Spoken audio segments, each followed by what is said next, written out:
Last part में हमने देखा था कि जियाओ फैन ने मास्टर मोंग को माफ कर दिया था और इस वजह से हेड मोंग उसे एक स्पेशल टेक्निक देने के लिए तैयार हो गए थे जो उसकी डेमोनिक पावर को उसकी बॉडी से निकाल देगी।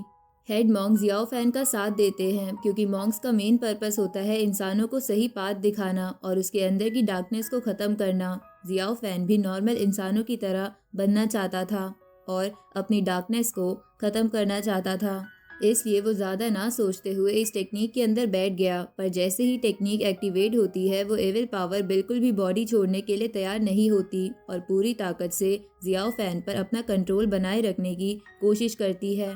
अब आगे तो इस पार्ट की शुरुआत होती है किंग यून सेक से, जहां एक डिसिपल हेडमास्टर के बुलाने पर एक अंधेरी सी दिखने वाली जगह पर पहुंचता है। उस डिसिपल के वहां पहुंचते ही हेडमास्टर उस पर इल्ज़ाम लगाने लगते हैं कि डिसिपल चाहता था कि बीस्ट किंग के अटैक में हेडमास्टर मर जाए ताकि सेक की लीडरशिप उसे मिल जाए। डिसिपल ये सब सुनकर बिल्कुल शॉक्ड हो जाता है और कसम खाकर कहता है कि वो कभी अपने मास्टर को नुकसान पहुंचाने का सोच भी नहीं सकता। साथ ही वो हेड मास्टर से कहता है कि फ्यूचर में जरूरत पड़ी तो वो उनके लिए जान भी दे सकता है। हेड मास्टर उससे फिर पूछते हैं कि अगर बीस्ट किंग फिर आया तो वो क्या करेगा। ये सुनकर डिसिपल थोड़ा कंफ्यूज हो जाता है, जिसे देखकर हेड मास्टर हंसने लगता है और उस डिसिपल से कहता है कि वो बस उसका टेस्ट ले रहे थे। उन्हें डिसिपल पर पूरा भरोसा है कि वो बीस्ट किंग के अगेंस्ट अच्छे से फाइट करेगा, पर फिर भी फ्यूचर अनप्रिडिक्टेबल होता है, इसलिए वो उसे टेस्ट कर रहे थे।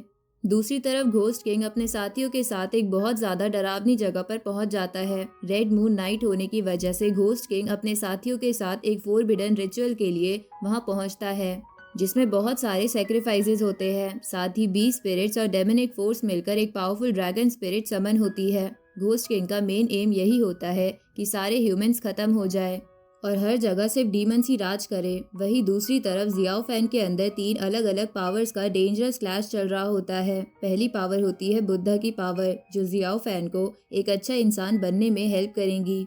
दूसरी पावर होती है हेवन की पावर, जो जियाओ फैन को सारे रूल्स फॉलो करने में और डिवाइन ऑर्डर का हिस्सा बनने में हेल्प करेगी। और आखिरी पावर होती है डेमोनिक पावर, जो चाहती है कि जियाओ फैन सबको तबाह कर दे और उसकी डार्कनेस को सपोर्ट करती है।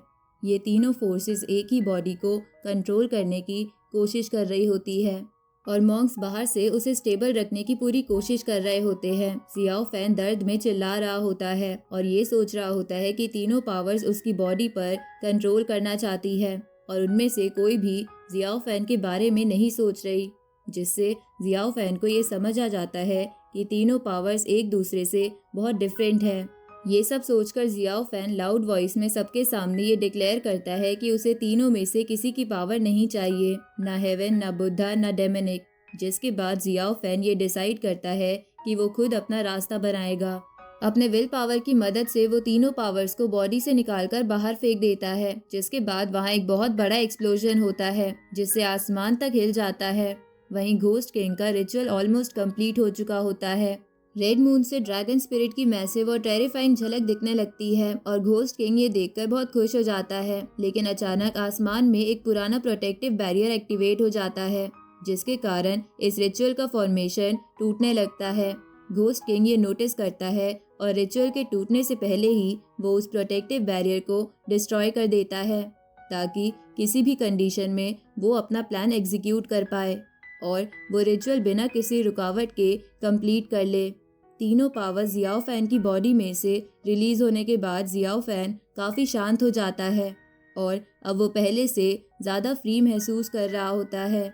जियाओ फैन को देखकर सबको लगता है सब ठीक हो गया, लेकिन तभी आसमान का कलर दोबारा बदलने लगता है और हेवनली ट्रिब्यूलेशन फुल पावर में एक्टिवेट होकर सीधा जियाओ फैन पर गिरती है।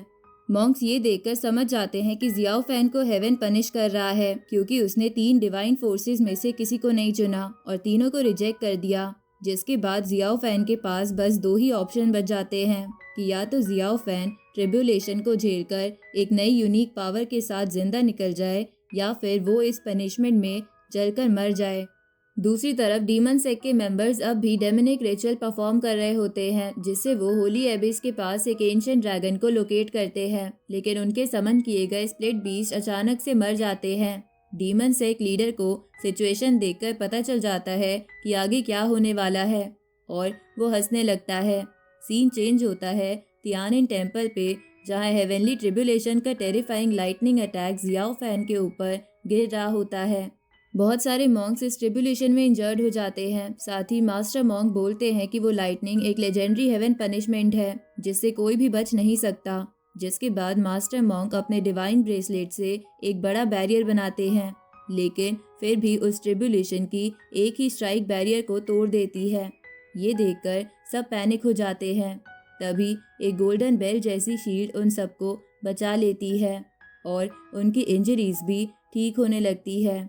उसी वक्त जियाओ फैन सामने आकर सारे मॉन्क्स मास्टर का शुक्रिया अदा करता है और उनसे कहता है कि हेवन की पावर को वो खुद फेस करेगा और ऐसा करने से उसे कोई भी नहीं रोके। जियाओ फैन तीनों सेक्ट की एनर्जीज को कंबाइन करता है और एक डिवाइन लोटस शील्ड क्रिएट करता है जिससे वो थंडर स्ट्राइक्स को रोकने की कोशिश करता है, लेकिन रेड थंडर ड्रैगन लाइटनिंग की वजह से जियाओ फैन की स्पाइन क्रैक हो जाती है, जिससे जियाओ फैन को काफ़ी पेन हो रहा होता है। लेकिन फिर भी जियाओ फैन हार नहीं मानता। जियाओ फैन की स्पिरिचुअल एनर्जी कॉन्टिन्यूसली लड़ने की वजह से ख़त्म हो चुकी होती है। साथ ही जियाओ फैन में बिल्कुल भी फिजिकल एनर्जी नहीं बची होती है। फिर भी वो हेवन से लड़ने के लिए तैयार होता है। लाइटनिंग एक के बाद एक गिरती जाती है, जिसके कारण जियाओ फैन की वेन्स फट जाती है और उसकी पूरी बॉडी में पेन हो रहा होता है, लेकिन एक डिवाइन फ्लावर उसे प्रोटेक्ट करना शुरू कर देता है। दूर होली एबीज में एंशिएंट ड्रैगन तबाही मचा रहा होता है। डीमन सेक्ट लीडर लेडी यूई और बाकी मास्टर्स मिलकर उस एंशिएंट ड्रैगन को सप्रेस करने की कोशिश करते हैं, पर वो किसी के कंट्रोल में नहीं आता। जिसके बाद सब लोग मिलकर एक मैसिव डीमन फर्नेस को उस ड्रैगन के ऊपर एक्टिवेट करते हैं और एंशिएंट ड्रैगन की सोल को ट्रैप कर लेता है, लेकिन इससे एक एनॉर्मस शॉक वेव क्रिएट हो जाती है। ट्रिब्यूलेशन अभी भी खत्म नहीं हुआ होता और रेड लाइटनिंग बार बार जियाओ फैन के ऊपर गिर रही होती है। दूसरी तरफ रोजी भी ये सेंस कर पा रही थी कि जियाओ फैन पेन में है और ये सोचकर वो भी जियाओ फैन को लेकर परेशान हो जाती है।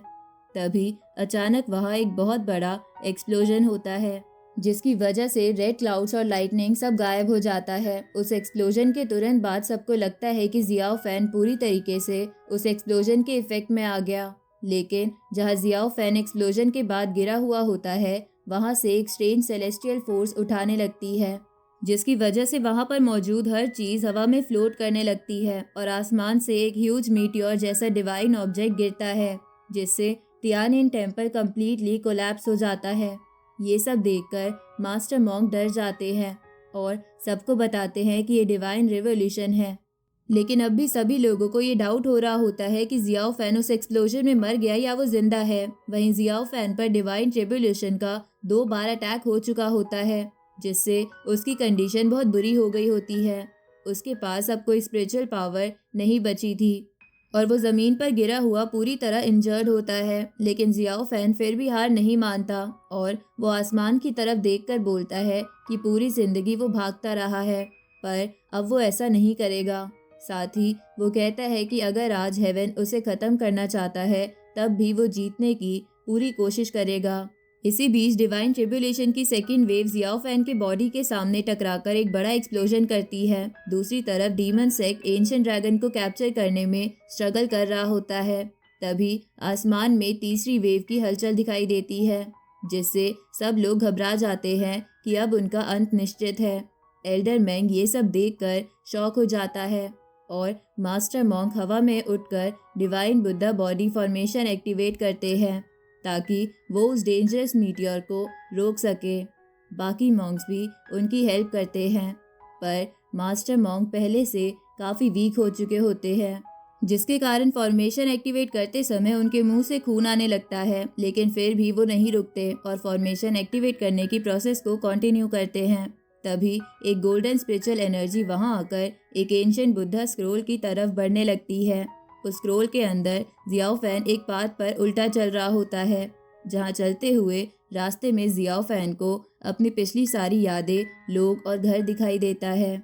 साथ ही उसके सामने उसका चाइल्डहुड वर्जन खड़ा होता है, जो उसका हाथ पकड़कर पूछता है कि क्या जियाओ फैन चाहता है कि सब कुछ वहीं ख़त्म हो जाए ये सुनकर जियाओ फैन काफ़ी अपसेट हो जाता है, जिसे देखकर वो बच्चा जियाओ फैन को हक कर लेता है और उससे कहता है कि जो भी कुछ जियाओ फैन के साथ हुआ वो उसका पास था, इसलिए अब जियाओ फैन को उसके पास से निकलकर आगे बढ़ना ही होगा।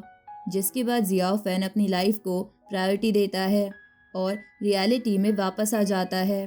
वो मास्टर मॉन्क के पास जाता है और उन्हें हटाकर तीसरी ट्रिबुलेशन वेव का सामना खुद करने के लिए उसके सामने खड़ा हो जाता है। जियाओ फैन को वहां देखकर सब लोग शॉक्ड हो जाते हैं, क्योंकि वो लोग जिससे बचने की कोशिश कर रहे थे वो खुद ही वहां आ जाता है। जियाओ फैन को लगता है कि मास्टर मॉन्क और बाकी मॉन्क्स ने उसे बचाने के लिए बहुत मेहनत की है, साथ ही मास्टर मॉन्क ने उसे सही पाथ दिखाने में हेल्प की है, इसलिए उसे भी उनकी मदद करनी चाहिए और उन लोगों को अकेला नहीं छोड़ना चाहिए। जिसके बाद जियाओ फैन बहुत तेज आवाज में कहता है कि चाहे हेवन जियाओ फैन पर बिलीव ना करे, लेकिन उसके अपने लोग उसका साथ हमेशा देंगे। ये कहकर जियाओ फैन एक बड़े से रॉक को पकड़कर सीधा ट्रिबुलेशन के सामने खड़ा हो जाता है। उसी वक्त जियाओ फैन को याद आता है कि उसका पास्ट कितना पेनफुल था, जो उसे अभी तक इफेक्ट कर रहा है। जियाओ फैन सोचता है कि फिर भी उसकी हार मान लेने से सब कुछ ठीक नहीं होगा और इसी डिटर्मिनेशन के साथ वो ट्रिबुलेशन की तरफ बढ़ता है। बैम्बू पीक लीडर मिस्टर ताओ, मिस वेंग, सबकी स्पिरिचुअल एनर्जी गोल्डन लाइट के फॉर्म में जियाओ फैन तक पहुंचने लगती है। उनका और जियाओ फैन का बॉन्ड उससे और पावरफुल बना देता है। सबकी एनर्जीज कंबाइन होने के कारण एनर्जी इतनी ज़्यादा हो जाती है कि जियाओ फैन मीटियोर को पीछे हटा देता है, जिसमें जियाओ फैन की मदद किंग यून सेक्ट और ब्लैक हार्ट पैट्रियार्च भी करते हैं। कुछ देर बाद ही वो मीटियोर क्रैक हो जाता है और पूरी जगह अंधेरा हो जाता है, लेकिन जियाओ फैन उस अंधेरे के बीच से सीधा व्हाइट लाइट डिस्कवर कर लेता है और उसे एब्जॉर्ब कर लेता है, जिसके बाद जियाओ फैन की आंखों में पूरा यूनिवर्स चमकने लगता है। आगे हम देखते हैं कि जियाओ फैन के लाइट एब्जॉर्ब करने के बाद समय रिवर्स हो जाता है और जितनी भी तबाही हुई थी सब नॉर्मल हो जाती है। जियाओ फैन ने डिवाइन ट्रिब्यूलेशन को डिफीट कर दिया होता है और अब तीनों कल्टीवेशन पाथ्स की पावर उसके अंदर से रिफ्लेक्ट होने लगती है। जियाओ फैन का ट्रांसफॉर्मेशन होने लगता है और उसके कपड़ों पर तीनों पाथ्स के क्रेस्ट भी रिफ्लेक्ट होने लगते हैं, जिसके कारण अब वो एक सुप्रीम कल्टीवेटर बन चुका होता है। सीन चेंज होता है जहां रोजी सारे एल्डर्स के सामने होती है और उससे पूछा जाता है कि उसने एक डीमन सेक्ट के लड़के जियाओ फैन की हेल्प क्यों की।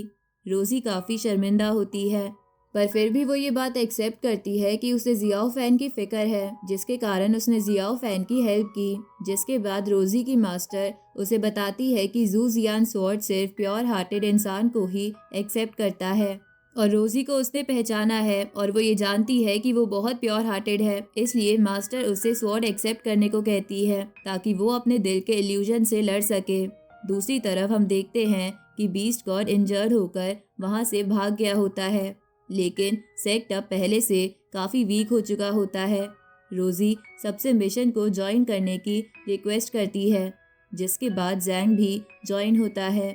वहीं सब अभी परेशान होते हैं क्योंकि मास्टर डाओ जैन मिसिंग होते हैं। वहीं बहुत बड़े एक्सप्लोजन और कॉन्टिन्यूस फाइट के बाद तियानिन टेम्पल में सब नॉर्मल हो रहा होता है। जियाओ फैन अब काफ़ी रिलीफ फील कर रहा होता है। एक्सप्लोजन के बाद वहां बारिश होने लगती है। रोजी मिशन पर जाने के लिए अपने मास्टर को गुड बाय कहती है और वहां से निकल जाती है।